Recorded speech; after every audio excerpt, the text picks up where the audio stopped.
Hello and welcome to episode 4 of the Bad Fan Podcast. I am your host, Cole Carter, and I am once again joined by my friends and yours, Stephen Curl and Brandon Pasnick. Gentlemen, what is up? How are y'all? Doing great. Surviving and thriving, baby. As it goes. Brandon, what's up?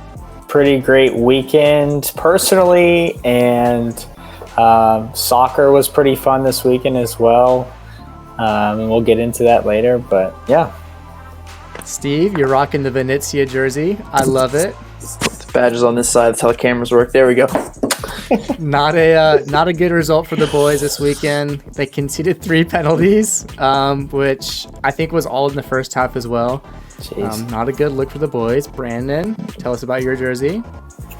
Werder Bremen, been following them for a couple of years. They went down last year, but they are at the top of Bundesliga too. I think they're on like a 10-game, they're unbeaten run or win streak or something crazy, but they're at the top, and hopefully they'll be coming back up to the top tier this next season. So it's fun.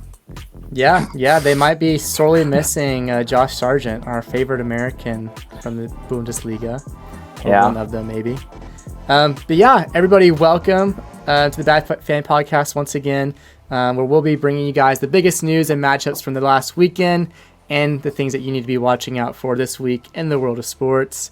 But yeah, let's jump in and get started with some headlines. Over the weekend, the Premier League saw one of its most important rivalries play out once again. You had the famous Manchester derby pitting United against City at the Etihad. And it ended with Man City scoring 4 goals and leaving Man U with only 1 first-half goal. De Bruyne got the brace. I don't know, did you guys get a chance to check in on the game? But yeah, Man U looked pretty bad, only getting the 1 first-half goal. I don't even think Man U even mustered a shot in the second half as Manchester stays blue. So, thoughts, takeaways from the game, lads? Yeah, I watched a good amount of it. Yeah, Kevin De Bruyne is just on another level, isn't he? And City, again, they're just a machine. Jack Grealish looked good. Riyad Mahrez looked good. Their defense just looks good. Like, their whole team defends. Their whole team plays offense. Like, they're just so good every single position. It's crazy. And you really see that when they play a team like Man U, who I don't think is terrible, but they did look horrible this weekend. Yeah. Sancho's goal was good, brought some life, but obviously it wasn't enough. Like you said, they just didn't create enough. Yeah, I mean, I'm just not surprised. I don't think anybody really should be. United missing Ronaldo and Cavani, unfortunate. But there's really no one to blame, really, because Ronaldo and Cavani aren't going to be there next year, probably. So, I don't know. You could take that for being more alarming or less. I don't know. But, 4-1, easy result. Riyad Mahrez, world-class strikes throughout the game. Yeah. That was just a great result for City. Yeah, the situation at Man U doesn't seem to be improving. You see the likes of Harry Maguire, who you spend $80 million on, just not defending. I think he was nutmegged twice in 2 of the goals. And yeah, we talked about the Cristiano situation. Was he really omitted from injury, or was there something deeper going on, maybe behind the scenes that we don't know about? These are the things going on with Man U that, they're also wrapped up in a potential race if they can come up with anything to find a Champions League spot. They've had a roller coaster year, and Ralph Rangnick is he even getting the boys excited to play games? Is he, bringing much to the helm at Man U? There's a lot of question marks, isn't there, at Manchester United, at the Theatre of Dreams at Old Trafford. But yeah, Man City, they are just unbeatable, it seems. But Liverpool did keep pace with Man City, the leaders, with a 1-0 win over top 4 contenders West Ham. I wasn't able to catch this one. I don't know if you guys were as well, but it's an important step for Liverpool to take, kind of tick for tack, staying up with Man City. Obviously, these two were the ones that are involved in the race. Chelsea is more or less solidified themselves as a Champions League spot holder, but they won't be involved in the title race. Anything that you guys want to take away from the West Ham Liverpool match? No, I mean, I'll say, I mean, I watched a little bit of it. I saw Mane's goal was good. Liverpool, they're just coming off that Carabao Cup win. I think about it, like their success. I was mentioning it to Brandon before we started. I mean, who knows? Do they win 4 trophies? Probably not. But you know what? They won the Prem. They've won Champions League. They just won Carabao Cup. I mean, that's just they're just piling up silverware, and so it's like, why not? And so, but no, yeah, they looked good. And when Klopp's not giving excuses in post game press conferences, it's usually going pretty well for them. So I missed that. Yeah, exactly. No, something else to note that the goal differential between City and Liverpool is 1 now. Ooh. So that might come into play here towards the end of the season. The drama. I know. I think Liverpool has a game in hand as well. So it's going to be a fun close to the season, I think. Yeah, and I'm sure you can look at the fixture list, see, you could probably add up where those goals might come from each team, if they play any of the bottom dwellers, what that might look like. But yeah, this season is shaping up to be a really good one. The top 2 race, and you have the battle for the top 4 we'll get to a little bit later. But for Steven and I, our boys and the Lily Whites, slaughtered Everton after crashing out of the FA Cup against Middlesbrough, which they also beat Man U in the FA Cup. They've been on a great run. They were given a lot of help by Tottenham. Tottenham just did not look like they were even alive, that they were awake in that game.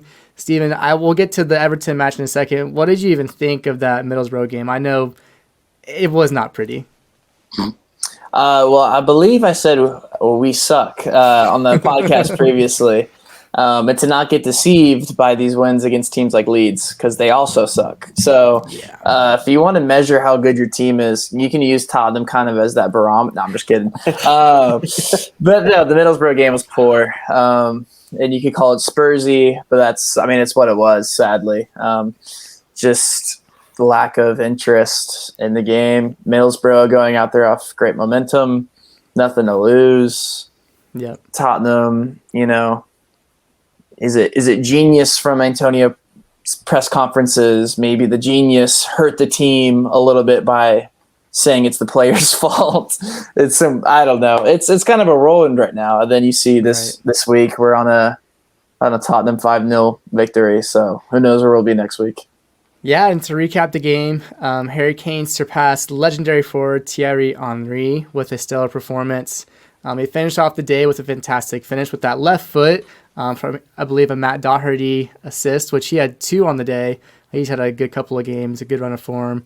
But Pickford could do nothing about Harry Kane's shot, just perfectly picked out. I think he had a similar goal against Leeds where it's just, he just shows his class and his ability to bring a ball down and put it in the back of the net. That brings his career goal tally to 176 goals, which, like we said, past Henry, now brings him to 6th all-time. But his next target was actually today's manager he just beat, Frank Lampard. I believe he's at 177 goals. The game also saw the return of our fan favorite, Dele Alli. There's a cool moment at the end of the game. Tottenham captain Hugo Lloris kind of wrapped his arm around and walked into the south end with all the fans. And they were just chanting his name, giving him a proper send-off, which for me just brings tears to my eye. I just love me some Dele Alli. Give me a little celebration. Love me some Dele. But yeah, Tottenham just thrashed them today. Any thoughts from you guys about that one? I guess, Brandon, do you have any thoughts about it? Yeah, Tottenham, they can counter like none other, really. They're just so good at doing that. But I think the game itself is a little ugly. The scoreline might not be fair, but it is at this time because I think Tottenham could have scored more. I don't know. It's just like a weird game where Everton looked like, no disrespect to the MLS, but looked like if an MLS team had walked in to a Premier League stadium and played today. It was like Everton hadn't met each other and they were off for 2 weeks. It was like so weird. Nothing was clicking. I don't know if people were out of position. I have no idea what was going on with them today, but scary. Scary for Everton. Yeah, not pretty in the slightest bit. Which kind of brings us now to this battle of relegation conversation, which Everton are just nearing closer and closer to that relegation line. Brandon, we'll go just straight back to you. Can they manage to salvage their season, or what's going to happen here? Oh, man. Well, so Steven, I think last week said he's pegging them to go down, or I talked him off a ledge or whatever that was. But and I still think they will stay up. I will say that. They have the most games in hand, I want to say, in the Premier League, which that can either help or hurt depending on form, I think. But, the optimist in me says they have a good enough team, and they can, get out some wins in there. I don't know. But something that I thought of was like Lampard set that team up to like go and fight Tottenham, not like physically, but you know what I mean? Like go out there and like try to get a result, even when they were 3-0 down. And if he keeps acting like that in these games and not realizing he's in a relegation fight, they will be dipping below Burnley soon enough, because Burnley understands their position, right? Mm-hmm. Burnley knows we're going to sit in our low block and try to nick a 1-0 win or a tie, because points are better than no points. Right. Mm-hmm. Which Lampard needs to wake up out of his whatever you would call it, get off his high horse. Yeah. And really understand where the club that he's taken control of, where they're at in the current moment. But yeah, that battle for relegation, it's going to be crazy into the year. Sort of like the top part is like, I think we're going to get into, but I think the bottom two are pretty nailed. It's just, what is it? Burnley, Everton, maybe Leeds still. Newcastle's on like a 4-game win streak, maybe. I think Newcastle's out of it now, but it's going to be fun. Steven, who's going down? Well, you can think about it one of two ways here. You can think about Sean Dyche and Frank Lampard in a bar fight. Who are you going to take? Because it's going to get ugly. And Sean Dyche he's going to beat you down.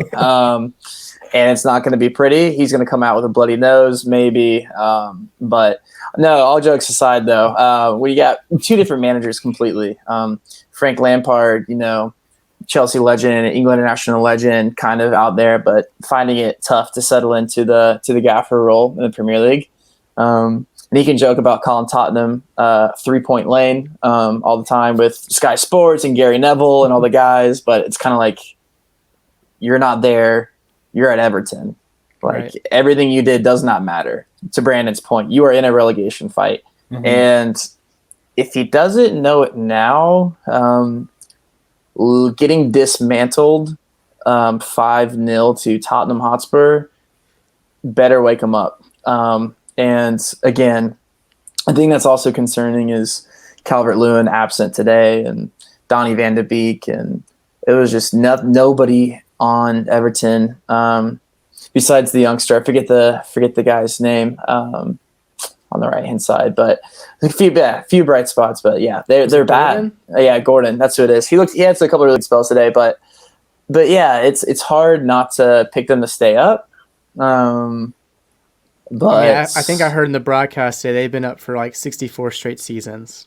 Yeah, they have never been relegated from the Premier League. So yeah, but doesn't mean that can happen to you. And then real quick again to Brandon's point about Burnley, yeah, been there, done that. And then a 2-0 loss, a 3-1 loss is a lot different than a 5-0 loss. So curious to see how they bounce back against a good competitive team in Wolverhampton with their next game.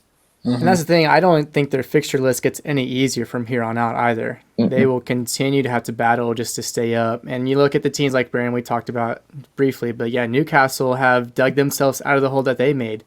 Eddie Howe has come in and gotten a lot of results from this Newcastle team that many doubted early on and even to the mid parts of December and January. Now we're here in March and they look like they might be safe. So it is crazy to talk about Everton in a relegation conversation, but here we are with about 10 games to go, and they might be going down with Norwich and Watford. But on the other end of the spectrum, we have the race for fourth in that final Champions League spot.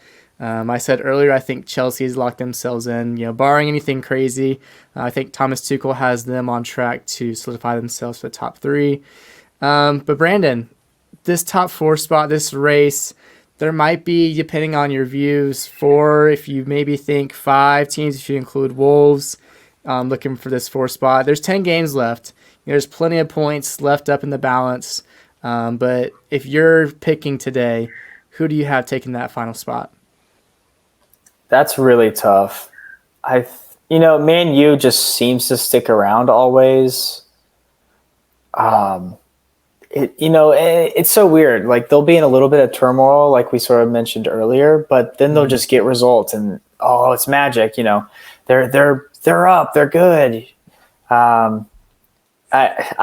don't know. I don't know if it'll be Man U this year, which would be weird, I think.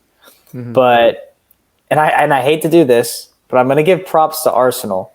I know you guys won't, and that's totally fine. But they've been extremely consistent this year. Past years, for as long as I can remember, they've just been horrible. Just very, very inconsistent with good players. But now all their good players are clicking. Arteta has them firing on all cylinders, it seems like. They're almost like Wolves in the sense where they just go out and they play well. No matter if they win, lose, draw, they usually have a good game now. With the youth like Saka and what's the other kid? Smith Rowe. Yes, Emile Smith Rowe. I mean, they are just so good, dude.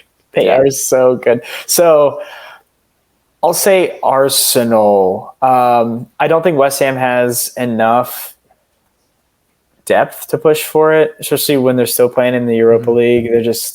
That's always been an issue for them. And Tottenham could easily skip on up there, if they could catch some form, but it really looks like it's either going to be Arsenal or Man U. Yeah, I will say some nice things about Arsenal, about the Gooners. Because they continue their good form. They beat Watford 3-2, those bottom dwellers that are going down. But they have 3 games in hand, I believe, and they've been getting some good wins. I do think that they will be the ones to watch moving forward, just because, one, they're in the driver's seat right now. With the games in hand and with the points already ahead of those teams looking from behind, they're the ones that are in the driver's seat. So we'll see if they stumble, what these other teams can do. I think the big test this weekend will be the huge match between Man U and Tottenham on Saturday. Earlier in the season, you had a totally different matchup between 2 different managers with Solskjaer and Nuno in the infamous El Sakiko game, which saw Nuno get sacked, and when Tottenham brought in Antonio Conte, that's been the tale of the 2 seasons for them. And so this game will actually be huge, I think, in the top 4 race. The ramifications will be elevated from that first game to this second one. And I think the loser of the game will be desperate to find any way back in. And the winner, might be the one that can climb back up that ladder and reach Arsenal, especially if Tottenham does win and they can maintain some good form. Whenever this match gets rescheduled between Arsenal and Tottenham, might be the deciding game for that final 4 spot, which, might be one of the biggest matches of the season for the Premier League. So we'll see how that ends up. Steven, I know you're really keeping your eye on this one. What can you say about it? Yeah. So for the Tottenham and Man U game coming up this weekend? Yeah, it's about the final 4 race, Tottenham, whatever you got to say. Yeah, so, I think if you have a brain, you can be picking Tottenham to be top 4. And I hate to say it, it's kind of like that boyfriend that just keeps cheating on you. It's just, there's no faithfulness. But then you look on the flip side, you look at Arsenal and the breakup between Aubameyang, captain, stripped of the captaincy, free transfer to Barcelona, didn't miss a beat. And that really says something about the core of their team. And you got Saka, Smith Rowe, Martinelli, not to mention, Lacazette, Odegaard, players that are performing to where you don't have to rely on maybe the Pepe $70 million transfer. But they look very good. 3 games in hand. Just a lot of momentum around the team, a lot of seamless transitions of youth going into their team. I think it's theirs. I think there's too much drama at Man United. with a whistleblower saying what they're going to eat for lunch every day. It seems like there's a new story every week. And Tottenham, if Tottenham does it, it'll have to be Kane and Son. And that's just been a tale for the past 2 or 3 seasons, really. Just kind of lacking that consistency. But with that, Matt Doherty today getting another assist. So he had an assist today. I think he has a second most on the team behind Son with 5. So, and really it's just been, can we get any quality out of our fullback positions? So again, going into that Man United game coming up, I have no idea what is going to happen, but I am 100% certain it's going to be a good game. Yeah. And our top third goal scorer today, getting another goal, by the way, of own goal. Yes. It's a striking stat when your top third scorer is the own goal stat. We love that. Yes. But moving on, this conversation of Champions League, we'll continue with it. Looking ahead to this week's matchups in the Champions League round of 16. Leg 2, I think the biggest matchup being the one in Madrid, Paris Saint-Germain, who has leveled up 1 goal with Real Madrid. But yeah, Paris will be looking to exercise their Champions League demons of the past and find their way to the quarterfinals. They were in a Champions League final only 2 years ago, losing to Bayern Munich. But I feel like they just found so many great ways to lose in the Champions League, and Real Madrid are the kings of Champions League. So with it in Madrid, it'll be no easy task for them to take down the Madristas, as they'll look to claim their stake at home with a statement win. But for you guys, what should we be watching for in Champions League as they wrap up leg 2 in some of these matches? Yeah, I'll go from that first leg. Mbappe with that goal was the difference. And Beautiful goal. It was absolutely insane. Just all the work in the box, unreal way to finish. Yeah, but also it was illuminating in that game of the lack of impact of Messi and just the rest of the PSG team. Neymar had a really cheeky that back heel assist to him. But yeah, Mbappe's the glue to that team. He's having an insane season. There's talks about, but I believe PSG just relaunched another offer to have him stay. And so there's a lot of momentum around this. And so, but I also know that Mbappe just got hurt. I don't know the degree of his injury, but if he suits up, I think I picked Real Madrid to be my dark horses for Champions League, but Mbappe is just unhuman. But if he's on the field, I'm going with PSG. If he's not, I think Real Madrid makes it dramatic and knock him out. Yeah, I'm glad you mentioned the dark horse thing, because I was going to say you picked Real Madrid, and I stand by it. You're a good man. Very good man. PSG, will they ever win Champions League? I don't know. Maybe eventually, I guess. It'll be on a year when they're not supposed soon, to. Or maybe never. Maybe never. They just, they're unfortunately just one of those teams where just sort of stick around. They're good enough, but they don't do it. Now they have 3 of the world's top 5 players. I mean, they're unreal. So at any moment, either of those guys can just pull something out, right? For like we mentioned, the Neymar flick to Mbappe for that goal. It's hard not to choose PSG, but PSG could do their thing, just get knocked out. I really don't know which way this is going to go. If I had to choose, I would pick PSG. But man, Real Madrid. You said it's at home. It should be in Madrid, yeah. Oh, yeah. Bernabeu, baby. That'll be a tough one.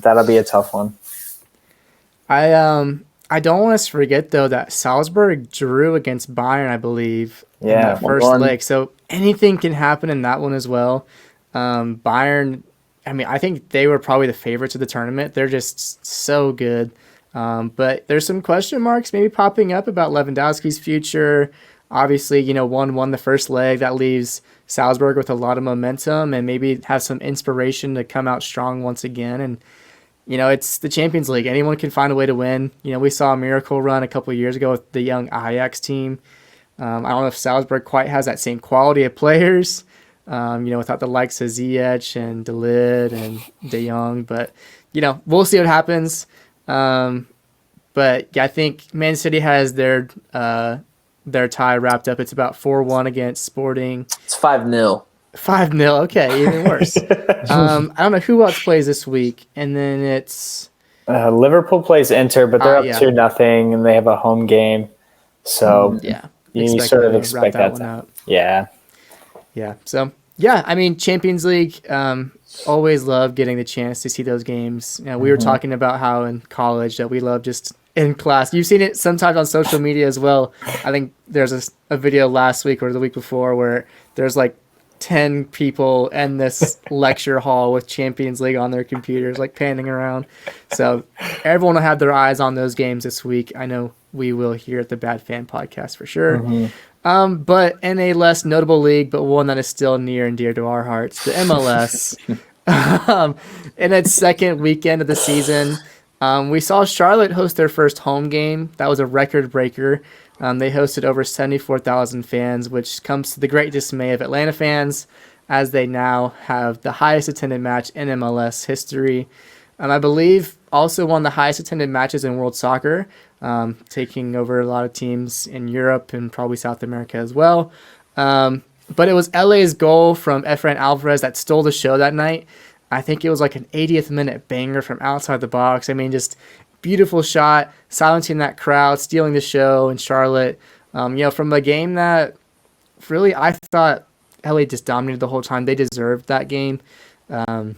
Charlotte really is staying true to what their manager said, and they just are not inspiring any sort of confidence. So we'll see. I mean, I doubt they'll have a game like that again where they sell 74,000 plus tickets. But it definitely was a spectacle to see. Did you guys get to see that amazing goal? Yeah, it was a great goal. There's almost a great goal earlier in that match with Victor Vasquez just straight up almost chipping Charlotte's keeper. I believe it was in the first 10 minutes. There was so much pressure from LA. But yeah, that goal from Alvarez was an absolute banger. And I'll give a testament to the atmosphere in Charlotte. Watching it back, the atmosphere was pretty cool. Yeah, I was going to say, it's cool that they broke our record. Will they be able to keep it up and do it consistently? That's yet to be found out, obviously. But yeah, what a goal! And Steven's pick from the beginning of the year saying LA Galaxy, they're going to have a good year. They're off to a great start, and they looked mighty fine in those jerseys. So, gosh, they do. So good. I'm debating if I need to get me one of them or not. Chicha. I love it. But yeah, at the end of the day, Charlotte may have lost. A lot of teams lose their first couple of games at MLS, but it's just great for the league to have that exposure. To have 74,000 plus people in a stadium is something that you want to have around the league, regardless of where they might be in relativity to your teams that you support. But yeah, great to see in Charlotte. For our fans, for our club, Atlanta United, they just need some reinforcements. They took a 3-0 defeat to Colorado. Obviously, still missing the likes of Thiago Almada, Santiago Sosa, figuring out those visa issues. The injured Emerson Hyman just coming back from rehab, trying to figure out where his spot is in this team. Franco Ibarra, and you had the late omission of Ozzy Alonso. I think it was something heart-related, probably due to the elevation change.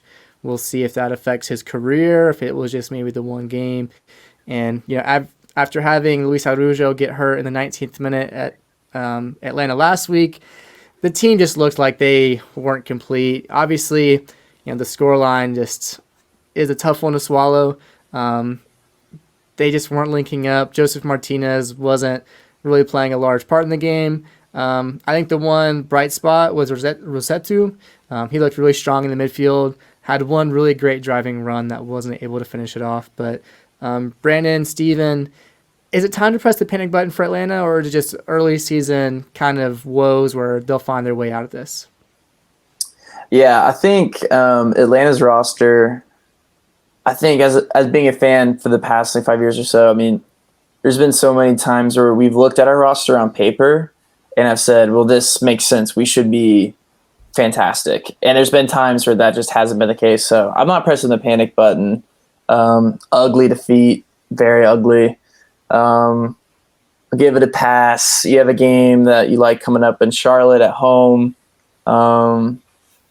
Yeah, Pineda got some things wrong with Campbell playing out of position, and but yeah, it's a one-off game, and I mean, prompts to Colorado. It's a team that finished first in the West last year, so lost a lot of players, like we talked about on our first episode, talking about the MLS. But yeah, they went out. Rubio played fantastic, great finish by Jonathan Lewis on one of the goals. So you forget about it. Move on, and don't let it stay in your mind too long. Yeah. Weird game, a lot of cards. I don't know. It just didn't seem like a good game at all. It's just a messy game for Atlanta United. And with all those things going on, it's just like, yeah, you sort of don't want it to happen, but you can expect it. Early in the season too, second game, not the time to hit the panic button. But we need to find some footing, I think DC United's up at the top. Orlando has more points than us, which is stupid. But yeah, I really do think we'll be fine when the visas get figured out, people come back from injury. Get a little bit more time on the field. So yeah. And like we said, Colorado, I think had a really rough start last week. Did not look like themselves, but yeah, finishing off Atlanta 3-0 will hopefully inspire something in them. It's up in Toronto, up in the 6. The Red Bulls dismantled them. Lewis Morgan had a hat trick, which earned him Player of the Week honors. This Toronto team, we kind of hyped them up a little bit, told the people to keep an eye on them through the summer with some big players coming in. For them, I mean, is Bob Bradley going to be the one to blame at the end of the season if they continue this form? Yeah, definitely. But just like Atlanta United, I don't think you can. It's way too early for any team, I think, unless you're Miami or Cincinnati. I think it's just way too early to say a bad result, is going to put you somewhere. I don't know. It's early. Good for Red Bulls, really. Honestly, like, that's a great result for them. Scoring 4 goals isn't easy. So, they might be ones to look out for this year. But, it's true. Yeah. What do you think, Steve? Yeah, there's just that gap in quality. And Red Bulls just plainly have way more talent on the field than Toronto. I mean, Insigne doesn't come in, I believe, till the summer. You got aging Bradley and, early the season jitters, stuff like that. Toronto's not coming off a great year last year. Red Bulls, historically, I mean, they just have more talent on the field. I think is what it really boils down to. And so, yeah, Morgan, hat trick. Almost not even looking at the goal, it feels like. So, yeah, whenever you get that going on in MLS this early on in the season, it's very encouraging. So maybe he breaks out this year. But, yeah. And then let's sort of wrap things up a little bit, going through quickly. Steve, what can you tell us about Columbus? Brandon, it's also your team.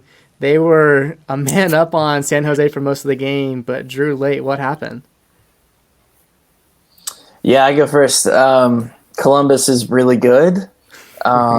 Their set pieces are very bad defending them. Scoring them is great. No, Zilla Ryan had a fantastic game. We never knew he was the real deal, but he's the real deal. Again, scoring with confidence. Set piece, goal. Ball slid one time. Talking about the same thing with Lewis Morgan, goal. Couple of great finishes. I was thinking a little bit of drama on the team about who's going to be that starting number 9 role right now. Is it going to be good old faithful Giassi Zardes? There's been some trade talks, maybe potentially him going out. He's a DP player spot. He could bring in a lot of GAM for the team. Maybe to get a new player. He's aging. They have a great striker behind him in Barry. But he comes off the bench and reminds them what they have and getting a goal off a nice little cross in the box. So, yeah. Brandon, did you catch it? I just watched the highlights. I mean, you think when you go 3-1 up, another team is down a guy, you would be able to put the game away. So that's concerning if you're a Columbus fan, which I guess I am the Columbus fan. You're a transplant. He's not used to it yet. I think they'll be pretty. I think they'll be mediocre throughout the year because of little things like that. But they have good enough players like Zelarayan. I think I said he was an outside shout for MVP. So yeah, if you have a guy like that on your team who can again make something out of nothing, you'll be around. But yeah, weird thing with Jesse Zardes and Miguel Berry. Like, what's going to happen there? He's going to want to be on the U.S. men's national team roster, and Greg loves him. So, for whatever reason. So, Greg says goes. I think if Giossi Zardi played 30 minutes the rest of the season, I think he'd be on the roster. So, Anywho, that's a different conversation. But weird game there. But yeah, we can move on. Quick draw. I'm talking Texas, Austin FC. 10 goals in their first 2 games. Quick answers. Is the hype real out in Texas, or is Miami just that bad? Boys, what do you think? Hype is real. All right. Matthew McConaughey leading the boys out there. I'm believing the hype. Stadium's great. Team's great. Kind of got a hodgepodge of weird MLS players. They're looking good, and they are gelling and playing with confidence. I'm buying the hype. But also, Miami sucks. They have Breck Shea, so they're not that bad, but they're not great. Do you think this is what Gonzalo Higuain thought he was signing up for? I probably think not. Moving on, the last note we have from the MLS weekend recap. Bruce Arena, America's least favorite manager, sets the all-time MLS wins record after his 241st victory, which came in a 1-0 victory over FC Dallas. Everyone give a little round of applause for Bruce. Way to go, big guy. I'm glad you're not our U.S. manager anymore, but also we have Greg, so it kind of, I don't know. That's just me. But yeah, moving on from MLS to Major League Baseball, which I don't even know if we're allowed to talk about it. Are we included in the Players Union? I don't know. But the league said that more games could be canceled. Thank you, Rob Manfred, if a deal isn't made by Tuesday. Apparently, the Players Union has agreed to some rule changes, including the likes of implementing a pitch timer and large bases, which I assume is probably a safety measure. I'm not positive on that. But the most notable agreement coming between the two sides on the elimination of the shift, which, as a lot of us know, due to analytics and just basic knowledge, has been used to great effect in Major League Baseball to prevent, those big hitters from hitting to their strengths. A lot of lefties trying to hit down that first base side have been taken out because of the shift. So I'm sure the motive here from the owners and the league is to encourage, more hits, more scoring, which probably in their minds equates to, people being more interested in, scoring more runs and all that. Steven, this is probably up your alley. Is the MLB screwing up here? What are we supposed to make of all this lockout news right now? It's frank to that they don't care. A lot of media has been coming out of, the players had these deadlines and this time limits to make these agreements. All of those timelines and deadlines were made up by the MLB. They're all arbitrary. They're not literally even real. They are the ones that have locked out the players, refused to go ahead. I was going to say, and I just saw something that supposedly we could still have a 162-game season. So it's wishy-washy. It's MLB doesn't really – it's interesting. Like, these owners don't really care because they're going to make their money anyways. And, they're playing chicken with the players right now, and it's in their best interest to continue this. I think a lot of American sports fans, maybe a lot of the American people deem these players as maybe divas, overpaid, spoiled millionaires. And I really do think, sadly, that the majority of maybe not the well-versed baseball fan, but the ones who are buying tickets to the games might be on the owner side, which is kind of frustrating. But it's important to know that none of these, that the players were locked out by the league and months went by without getting engaged. And then we're strong-armed to make a decision. And, kudos to the players. A part of me wishes, they settle so we can get the season started underway. But yeah, I don't think the league cares. You have Manfred kind of laughing in these detrimental speeches that he's so upset and didn't see this coming. So yeah, and now that you're starting to see players speak out against the commissioner more than I've ever seen since I've started watching baseball, which is also interesting to note as well. But we'll see. I don't know how long the season will be. How many playoff teams has been another point of contention as well, 14 or 12 teams.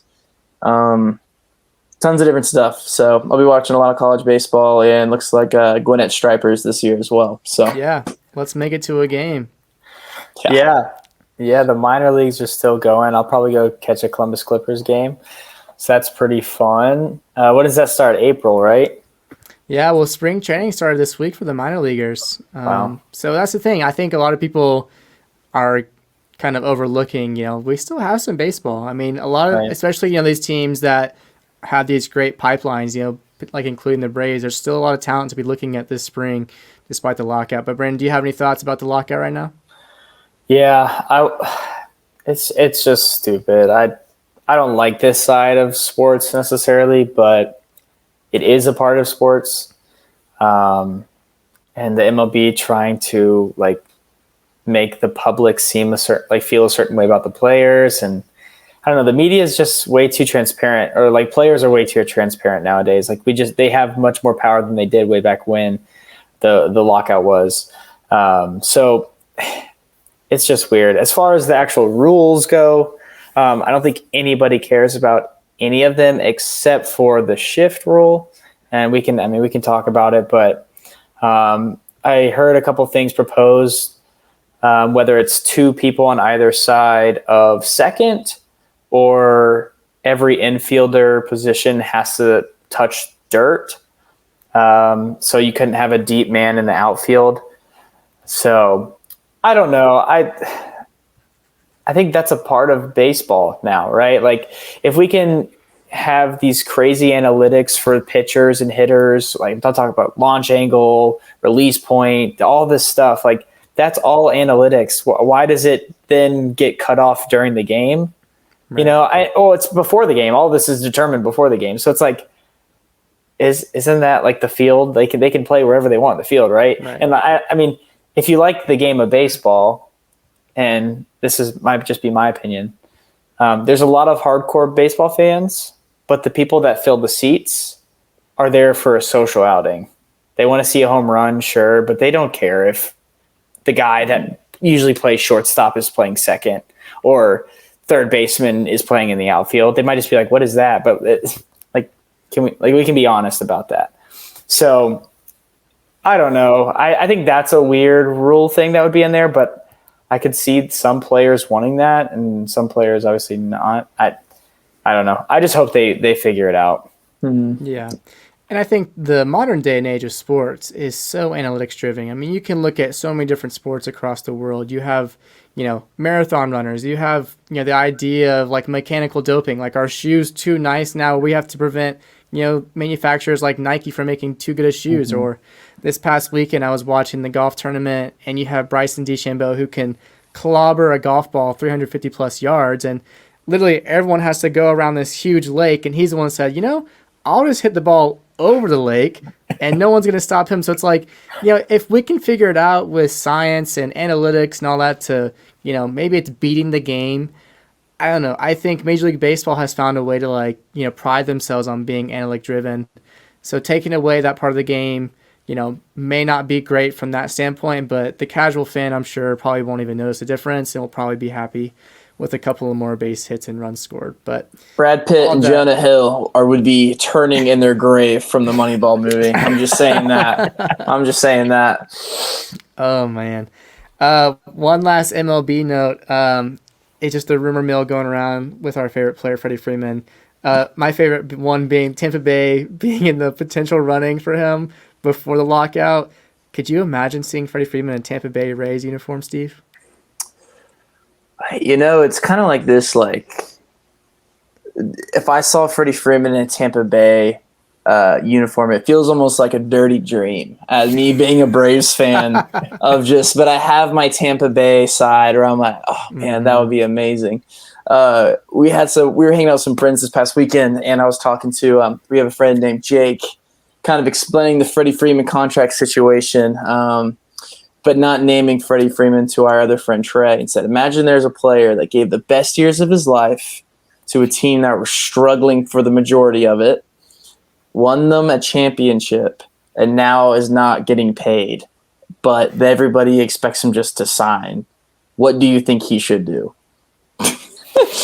And so, I mean, I don't know. I get knowing he can get money somewhere else. Exactly. and that's my thing. I love Freddie. He's done everything I've ever wanted out of him in a Braves uniform. So again, like I said last week, I just need to know, when am I going to lose him? Is it going to be next week, or is it going to be, am I not going to have a season? I'm going to have to get teased or something. Yeah. It's hard because, I mean, one, I think it'd be hilarious if he went to Tampa Bay and just like spat in the face of the money teams like New York and LA. I mean, even the Braves, maybe the Braves, in my opinion, have zero excuse to not sign this man on the circumstances of money. You just came off a World Series winning year. The revenue streams from just all that alone, I think personally, like, you have the money to do it. Now, it may not be the wisest use of money if it's a matter of years and all that. I understand that. But if it's the excuse of we don't have enough money, I think that is poor on the Braves' part and should have zero reason to not sign him on that basis. If I didn't have a heart, and I'm just looking on a strict number standpoint, you got some pitching you got to address. You got some outfield you got to address. I'm letting him walk. Yeah. Also, part of the lockout, you have Dansby Swanson and Jock Peterson working at Papa John's now. So things are getting desperate out in the world these days. Not good. Well, let's finish up with some last notes, some closing thoughts. I have a couple of things just wanted to see and address. The big news that we saw today, Calvin Ridley, Atlanta Falcons wide receiver out of Alabama, supposed to be our star wide receiver after the departure of Julio Jones to the Tennessee Titans. Missed almost all of the 2021 season due to mental health issues. Comes out today that he has been suspended for the 2022 season. Amidst trade rumors that the Falcons are trying to get rid of him and all of that. Well, he's been suspended for the year and potentially beyond for betting on NFL games, including ones that involved his employer, the Atlanta Falcons. So this is really stupid. I think there's like one rule that you have to abide by. It's just like, you just don't bet on your own team. I think there's been so many sagas. Obviously, the most famous one is Pete Rose, in the 70s and 80s, I believe. And it's just like, you have like one job, and it's just so simple. And I don't know how this all ties into his personal story, but for me as an Atlanta fan, the prospect of him coming back and playing for us was exciting. If that wasn't going to happen, if he was going to find a way out of Atlanta, the prospect of bringing in, a second-round draft pick or some kind of compensation for him was exciting. And I don't know, guys. This just kind of pisses me off, to be honest. Yeah. Now everything's up in the air. I will say we have, I guess you call it cap space. We don't have to pay his salary this year. Right. But you're right. His value probably has decreased tremendously. Not playing for 2 seasons practically. When was it 2023 when he'll be able to play? It's like, do we keep him at that point? Does he even want to stay? Does he want to play football anymore? Who knows at that point what's going to happen? So, yeah, it's just stupid. It's just stupid. But you could say that for a lot of things that come up in the NFL. The guys, I don't know. I feel like sometimes they feel like they're invincible and they can just do whatever they want. And I don't know. It's just this one is particularly dumb for me. I saw a funny thing on Twitter today of 2 verified sports reporters, and there's someone tweeted out there's like a timestamp. I think it was like 3:30. It goes Calvin Ridley, like trade interest and trade block piece for Atlanta. And then 3:36, Calvin Ridley suspended for all 2022 season. It's just like, okay, it's like never mind. So things like this are unfortunate for sure. It's so stupid. Yeah, I saw something funny. I assume it's real, but there's like a Madden trait, and someone said, tell me Madden ain't real, and it's like one of the traits is like gambler is on Calvin Ridley's player, and I assume it's like something about probably taking like the inside route in the field and getting lucky or something like that. If that's real, that's so funny. It's amazing. Also in the NFL, this is sort of the same topic, even like along the whole Ben Simmons and James Harden saga and Philly and Brooklyn. It's just like, I don't know. We talk about the entitlement of these players. Yeah, at the end of the day, like, people have signed contracts to be at these teams. You know, we see it in European soccer and all this different stuff. Like, I don't know. It's just, we make it out to be these soap opera things that are just so, I don't know, overblown. But the best thing I feel like we could offer is clarity. And that's like even too with the MLB lockout. It's just, there's no clarity with any of these situations. And it's just frustrating as all can be, especially for the fans. You know, think about like a little kid who's like 7 years old and they want to be able to watch their favorite player, but they're holding out because they're not making $40 million instead of 35. I don't know. It's just stuff like that as a sports fan frustrates you to end all.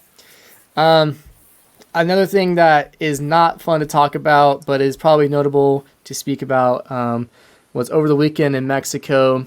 You had a riot that broke out, leaving dozens of fans injured, and differing reports potentially left over a dozen fans killed. I think these are pretty inexcusable events. But the ramifications of this, you know, we might see, there's been no word, no official discussion yet, but events like this might bar Mexico from hosting the joint World Cup in 2026 with the U.S. and Canada. That might be something that's huge against them. And if there are serious ramifications sooner, potentially keeping them out of the World Cup this year, I don't know what that looks like. But obviously what happened there is inexcusable and is such a ugly sight to see. And obviously thinking about all those involved with that. But Brandon, what happened today in the sphere of Atlanta sports that you want to talk about?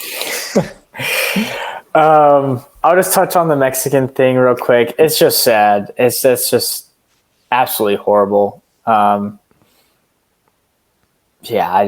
don't know.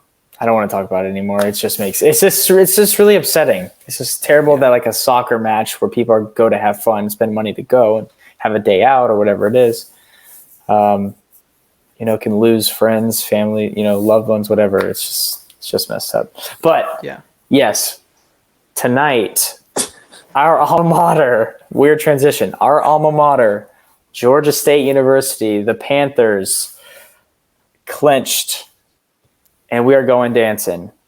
In a future episode, we will be doing a March Madness bracket, of course, probably next week, I think. And we might be a little biased towards our Panthers. Yeah, we'll see. Probably next Monday. I think Selection Sunday is over the weekend, so all the big, tournaments will happen and Selection Sunday will happen. But yeah, Georgia State getting the Sun Belt Championship, clinched, getting their automatic qualifier to the big dance. I think with 68 teams this year, 64 teams. But yeah, exciting time to be a Panther for sure. But yeah, that has been another episode of the Bad Fan Podcast. Steven, as we wrap up, do you have any closing thoughts, anything you want to leave the people with today? Oh, man. We got CONCACAF Champions League going on tomorrow. Got Seattle, New York, Montreal, and I'm missing an MLS team. Who am I forgetting? New England. Did you say Colorado? New England. Now, Colorado's yesterday's news. Comunicaciones did them in, baby. But no, CONCACAF Champions League going on, so excited about that. Hopefully Seattle proves me to be a winner and not an idiot since I put all my eggs in their basket. Watch me and Cole disagree about the Tottenham game. I guess it's not till Saturday, so we'll have another episode before then. But, yeah, that's all I got, really. Well, boys, it's been a pleasure. I love getting to do this with you guys. And you, the watcher, listener, we really appreciate you making it this far in once again. This is a joy for us to get to do this, but we do want to see it grow. So if you are watching, if you've made it this far, we would really love it if you like the video to go ahead and tap that. If you disliked it, dislike it. Leave a comment. Don't do that. Maybe why. No. It's fine. It's fine. Nah. But yeah, comment. We want to get some engagement, see what you guys think about some results, what to expect, maybe some things we want to talk about. But really, this is fun for us to get to do, and we want to see this channel grow and become a place for all bad fans of all different sports teams to come together and talk sports and anything going on in the rest of the world. But yeah, I've been your host, Cole Carter, Steven, and Brandon. And we will catch you guys next time on the Bad Fan Podcast on YouTube. And we will see you guys next time. Everyone be good and peace.